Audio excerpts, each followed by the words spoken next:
All right, everybody, now that we're finished assignment 63, you'll see the normal slides. We've got a ton of stuff that looks familiar. The only new thing is down here, the Pythagorean identity. And what is it? It's sine squared s plus cosine squared s is equal to 1. That's the identity for which all values of s will be equal to each other. And then from that Pythagorean identity, you can get the others if you want, but let's just make sure we have this one memorized. So, let's dive right into the lesson. Check this out. One thing I do want to mention is that you have to skip a page just for reasons that will save a lot of paper. I decided to put something else on page 14 where you'd normally expect the next lesson to be, but now we're on page 15. And this is lesson 6.41, Angles and Rotation, day 1. This book is, I don't know, it decided to define all the sine, cosine, tangent, and everything without ever talking about the word angle or degrees, without mentioning the word degrees anywhere. So for today, for the first time, we're going to talk, the book actually really mentions degrees. And I'm not sure why they do that. I think they just want to prove a point that degrees are not really necessary for defining sine, cosine, and tangent. And in fact, they think radians are better for lots of mathematical applications. And there are pluses or minuses to that, but whatever. Let's get some vocabulary down. First of all, if we're going to make angles on the x and y axis that are outside of the unit circle, like this is independent, this is not on the UV axis, this is not the unit circle. If you're going to put rays and angles on a axis, then on the coordinate planes, then you can have a vertex here. This will be our initial side here, and this will be the terminal side.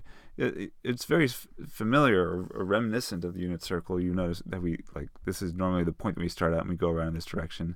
And that's the same thing going to be for angles as well. Initial side or initial ray and terminal side or terminal ray here. And then this is a positive rotation and this is going to be a negative rotation. Same as unit circle. Oops. Same as unit circle, but... and if you, okay, so here's the terminal side. If what it means to be coterminal would be for two different angles to have the same terminal side. So theta and alpha are both two different angles, and they both end up in the same place right here. They start here and they end here, but they go about it two different ways. That means they're coterminal. Here are two different angles that are coterminal. You see the initial side, the terminal side. A goes around, let's see, 1, 2, like 2.5 times, but B in the negative direction, but alpha does that, beta does only maybe like half of the time in the negative direction, and that's how they get the same here. Okay, so in which quadrant does the terminal of each side angle lie? So this is, here we go, we've got 53 degrees, so you know how to go 53 degrees. If this is a 90-degree angle, then you can go like somewhere between 0 and 90 is this terminal side. And then this, so therefore it lies in quadrant 1. If you need to go negative 126, go somewhere more than negative 90 and less than negative 180, and you can see that you draw the line right here. This is the third quadrant. What I'd like you to do is figure out what 460 is. I've already drawn the picture, and you can see it's going to go around a full 360 and then an additional 100 degrees. So 460 is going to be coterminal with 100. So why don't you just draw a terminal side of 100 degrees right here, which is just 10 past 90. So, and then that'll be coterminal with 460. I want you to tell me what quadrant that's in. Find two positive angles and two negative angles that are coterminal with a 30-degree angle. Let's first draw a 30-degree angle. That's between 0 and 90. And then let's just add 360 to it. We've got 330 plus 360 is 390, so go around once for 390. Go around a second time to get 750 degrees. These actually should have, I don't know if you can see it, but these are like degree labelings here. I just put dots. Let's zoom in. Yeah, you see the dots. That's labeling my numbers with units of degrees.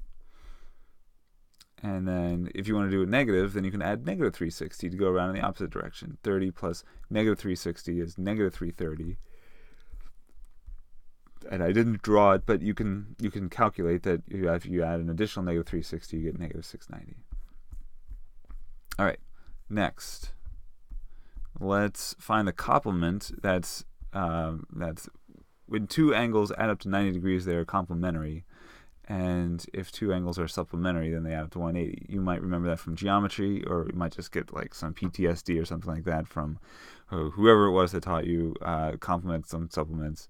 But if you had a fun time, then you remember that 90, let's see, if you have an 87.46, then 2.54 degrees would both add up to 90. So you can subtract to calculate 2.54. Supplementary is 180 minus 87.46. Then you get 92.54, and these two angles are supplementary. I just want to take a moment right now to talk about Hawaii and Hawaii Volcanoes National Park. I went there with my family when I was back in 2001. It was a great time, but I missed my then girlfriend, now wife, and I just wish she was there. That's like the one big thing that I remember from Hawaii. All right, so convert 34 degrees, 41 minutes, 52 seconds to degrees. So you know that hours gets divided up into minutes, gets divided up into seconds. Well, the same thing.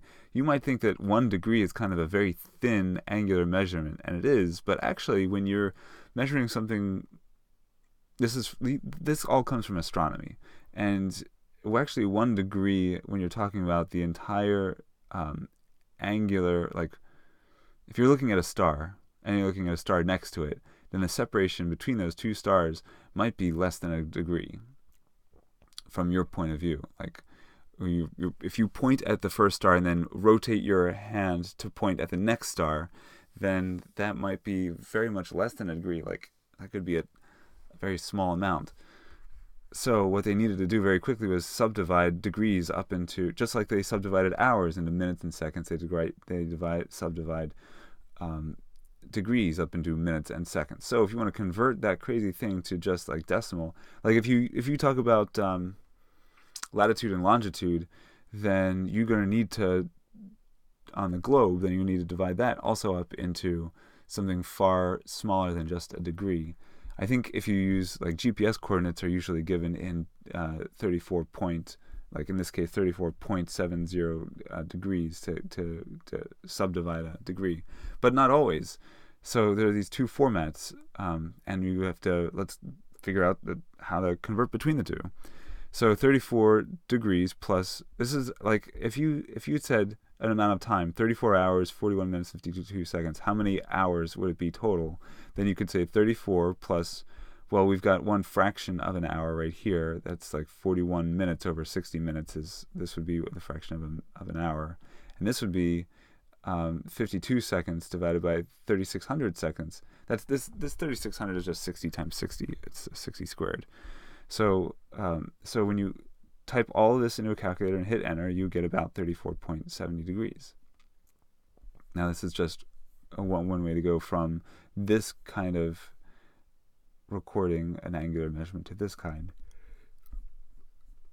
And of course, in math, anytime we figure out a process, then we have to figure out how to reverse that process. So if we started with 16.35 hours, for example, could you change that into hours and minutes?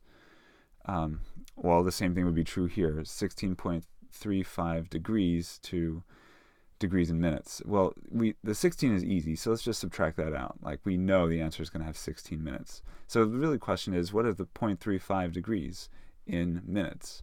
And so you can use this conversion factor, 0.35 degrees over 1. This is just like in chemistry when you're like converting moles to liters, or if in physics, if you are converting meters per second to centimeters per second or something like that. You can do the same thing here with a fraction.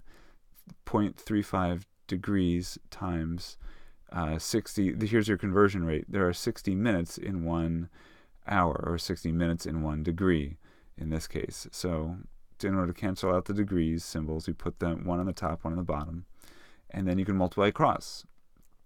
The degrees cancel out and you're left with just minutes, so this is equal to 21 minutes. So the final answer is 16 degrees and 21 minutes. you'd have to repeat that process again if you wanted it in seconds as well.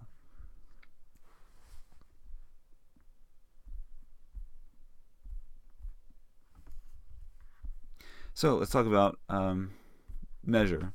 So we've been saying for a while now that 180 degrees is equal to pi radians. That's a good thing to have memorized. So this turns into a really useful conversion factor. Like we just said, we just used a fraction to talk about degrees and minutes. So this is radians and degrees right here. So you can have that fraction in either format, this or the flipped version. So if you want to convert 60 degrees to radians, then you can multiply it by the conversion factor. 60 degrees we have here. We want to get rid of degrees, so we see degrees on the top, we put degrees on the bottom, and then you can say that 180 degrees is equal to pi. Multiply across, cancel the 60 degrees and the 180 degrees, so you're just left with 3 on the bottom. You have pi over 3 radians. Now, I think many of us have been doing that in our head, or let me show you how to do this in your head. And don't do it this way the first time around, but if you need to do it quickly for whatever reason, and you don't want to do it on paper, then what I do is I take 60 degrees, and I say, well, I can rewrite 60 as 180 over 3, and then replace the 180 with a pi, because I know that 180 and pi are equal to each other. So if you can do this first fraction, if you can think, how can I turn 60 into a fraction that has 180? Like 60 is 1/3 of 180, then I can say that this is going to be pi over 3. Anyway, this is not required, but you might have to get to a point where this has to be more as mechanical as possible or memorized, and this is just one way to do it. If this is confusing, please definitely write it out. Showing work is always a good thing to do. Convert 3 pi over 4 radians to degrees. Well, you just write it here, and then we see radians, we cancel out with pi radians. We see a pi and you want to cancel that out, that's fine. Put pi on the bottom, 180 on the top, and so then you can cancel the pi, you can cancel the 4 and the 180, and you get 135 eventually. So what I do is, if I need to do this in my head, then I say 3 times not pi, but 3 times 180. I just sub in 180 for pi, and then 180 divided by 4 is 45. 3 times 45 is 135. So there it is. Let's talk about central arc length and central angle. So let's say, I want to point out, we've drawn so many unit circles at this point that you might confuse this for a unit circle. It's not. It's going to have a radius of an unspecified length.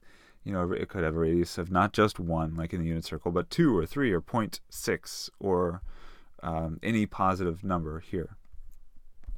So if you want to find the arc length and central angle, there's a formula. I think this one is easier to memorize. Arc length, S, is the distance traveled. So if you're traveling this distance, you want to know what the length of this arc is, then you can say it's the radius times the radian measure. Now this formula, I really want to stress this formula only works if you are using radians. And this is one of many forthcoming examples where radians are going to be better than degrees. If you try and say S is equal to R times 60 degrees, then it's not going to work out exactly. But because we're using radians here, it's a very simple formula. S equals R times theta.